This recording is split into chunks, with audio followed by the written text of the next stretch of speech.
जो युवा मतदाता है उसके सामने नरेंद्र मोदी जी के विजन को, विजडम को, भारतीय जनता पार्टी का जो विजन और विजडम है उसको पहुंचाना है और लोकतंत्र को स्थापित करना है। मध्य प्रदेश और 2/3 से अधिक मेजॉरिटी राजस्थान में आएगा। नरेंद्र मोदी जी के विजन को और विजडम को वहाँ भी स्थापित करना है। इस देश में नरेंद्र मोदी का कोई अल्टरनेटिव नहीं, कोई सब्स्टिट्यूट नहीं है।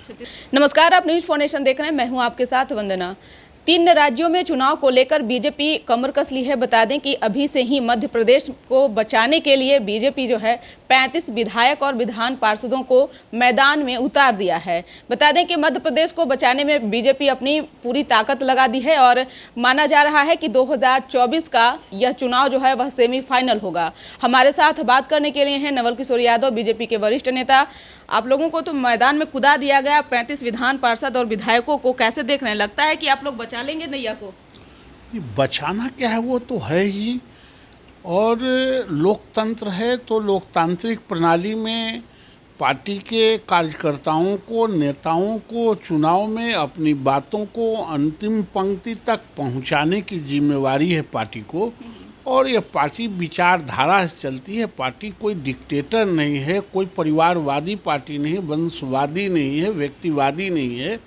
ये विचारों की पार्टी है और विचारों को अंतिम पंक्ति के अंतिम वच्चे तक जो युवा मतदाता है उसके सामने नरेंद्र मोदी जी के विजन को, विजडम को, भारतीय जनता पार्टी का जो विजन और विजडम है उसको पहुंचाना है और लोकतंत्र को स्थापित करना है। मध्य प्रदेश में आपकी सरकार है, लगता है आप फिर से सफल हो पाएंगे?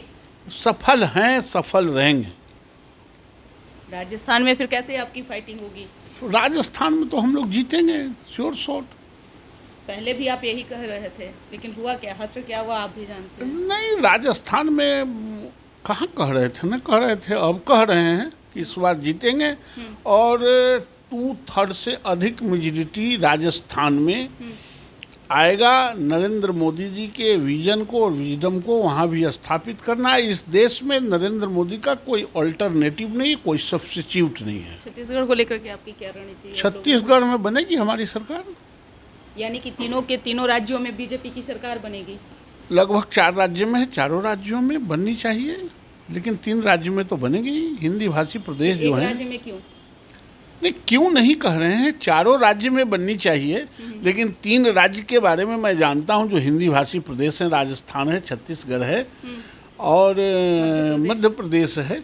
ये हमारी सरकार बनेगी। एक पोस्टर लगी हुई है, आप ही के नेता थे, पहले भाजपा के प्रवक्ता रहे हैं विनोद शर्मा, उनके द्वारा, और वंशवाद की उसमें बखान किया गया है। कैसे देख रहे हैं इसको? ये कौन है? कौन विनोद शर्मा? विनोद नारायण झा हमारे यहाँ हैं, मिनिस्टर भी थे। आपके प्रवक्ता हुआ करते? नहीं, हमारे यहाँ कोई विनोद शर्मा प्रवक्ता नहीं हुए हैं। और आप एक एक करके टीस देते जा रहे हैं बीजेपी को। बीजेपी को टीस देने का, बीजेपी किसी के बलबूते पर नहीं, और बीजेपी विचारों की पार्टी। मैं बार बार कहता हूँ, विचार मरते नहीं हैं, विचार बढ़ते हैं। अभी वंशवाद की पार्टी है आपकी भी पार्टी बीजेपी? नहीं, हमारी पार्टी में वंशवाद का कोई जगह नहीं है। लेकिन उन्होंने तस्वीर के माध्यम से बहुत कुछ बताने का कोशिश किया है। अब कोई कोशिश किए होंगे, हमारे यहाँ वंशवाद नहीं है।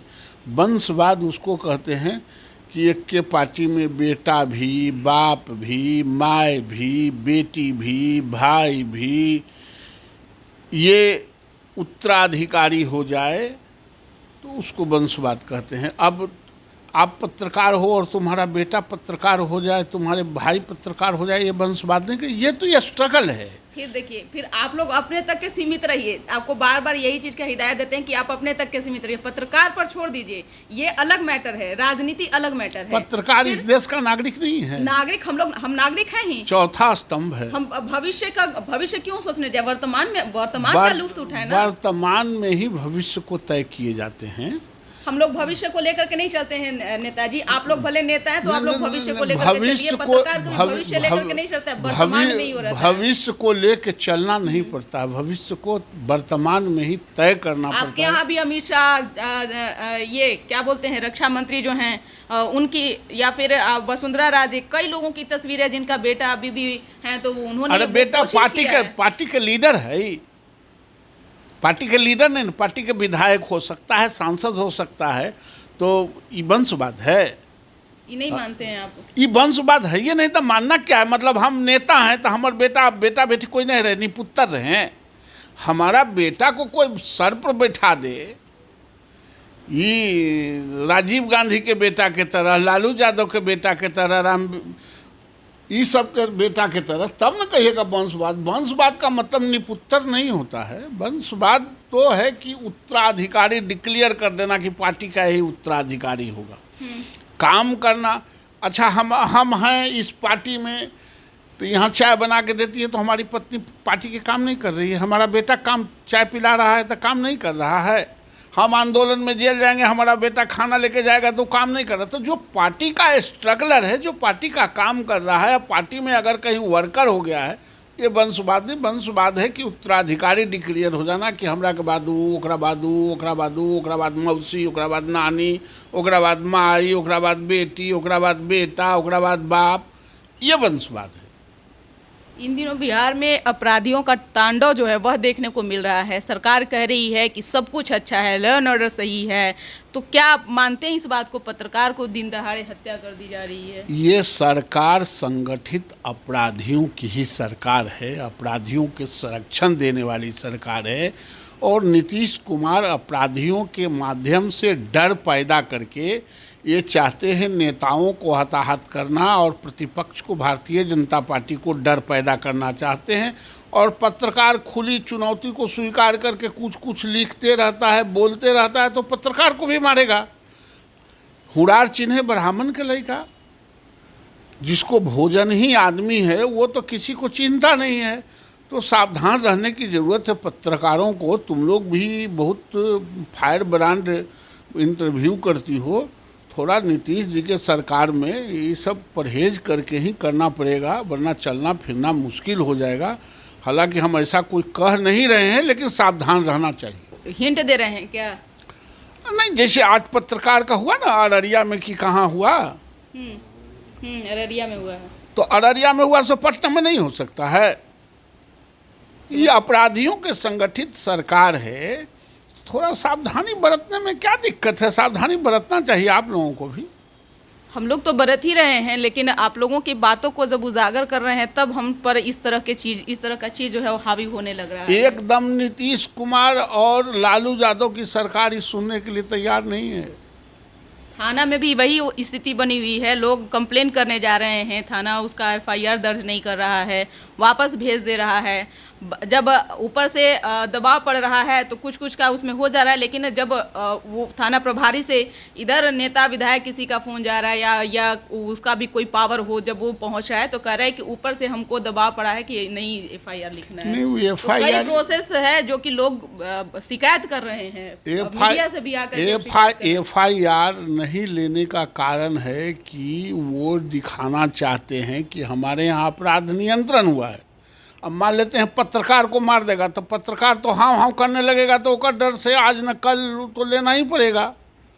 लेकिन जनरल आदमी का कोई FIR, आप लोग जब नेता के साथ कुछ होता है तो मतलब छाती पर पत्थर लेकर के आप लोग मतलब नहीं कुछ करते हैं, पत्रकार ही सिर्फ बोलता है, पत्रकार ही ज्यादा ये करता है। नहीं, पत्रकार पूछता है तब हम लोग बोलते हैं। इधर आदमी जान की बाजी लगा दे वो ठीक है क्या? बाजी, भाई बाजी लगाना, हम तो कह रहे हैं कि थोड़ा सावधान रहना चाहिए। पत्रकार की छवि वैसी ही होती है, वो किसी से बिकाऊ नहीं होता है, वो जेन्युइन चीजों को दिखाता है, करता है। और जान की बाजी लगा करके लोगों को समाज में एक कहा जाए कि लोगों तक पहुंचाने काम करता है पत्रकार, हर एक चीज को। आज अगर ये चीजें नहीं रहती ना तो लोगों को पता नहीं चलता कि हमारा बिहार में क्या हो रहा है, देश में क्या हो रहा है।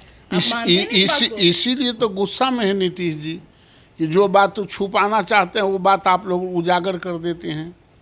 अब तो पत्रकार के मतलब तो ईमानदारी होता है। आप लोग हैं ना जी, तो हम लोग तो रोज जाते हैं ना, जहाँ जहाँ मर्डर होता है। अब जैसे पत्रकार का हुआ है तो हम लोग जाएंगे अररिया में, तो हम लोग तो आंसू पोंछते हैं। लेकिन ये सरकार जो अपराधियों के संगठित गिरोह है, ये बकसने वाला नहीं है।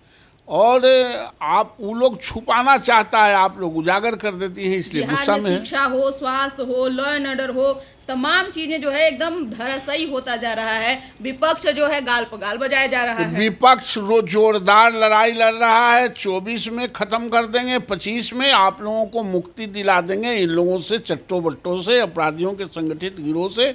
भारतीय जनता पार्टी की सरकार बनेगी फिर से केंद्र में, और बिहार में बनेगी, राम राज्य स्थापित करेंगे। बहुत बहुत शुक्रिया। तो आप सुन रहे थे क्या कुछ कहना था भारतीय जनता पार्टी के वरिष्ठ नेता नवल किशोर यादव का। इस पर बस इतना ही। बने रहिए न्यूज़ 4 नेशन के साथ। धन्यवाद।